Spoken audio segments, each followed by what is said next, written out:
They say whatever hadith is in accordance with the Quran, I take it, and whatever hadith is not in accordance with the Quran, I reject it.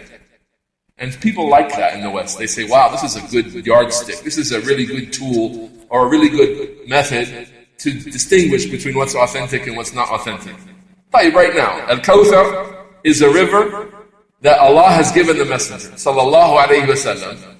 It's whiter than milk and it's sweeter than honey. According to the Quran, is that correct or incorrect? Use the Quran now and judge this hadith. Practically, go ahead, use your scheme here. Your scheme is, I'll use the book of Allah to determine which hadith is authentic or not authentic. Begin. Here it is, it's in front of you. Use your tool now. How in the world would someone even begin to use the book of Allah and then look at this narration and say, okay, it's authentic. Because of what? What ayat are you going to bring to prove that that hadith is authentic?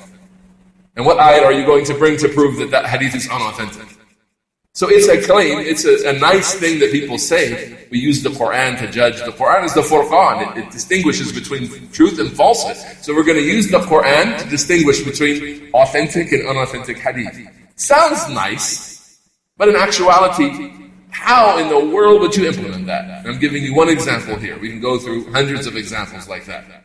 It sounds nice, but in reality, in practice, there is no way to apply that. Right? There is a legacy. There is a heritage of the Imams of Islam. The Imams of Islam, all of them, they were Imams because of their knowledge of Hadith and other sciences.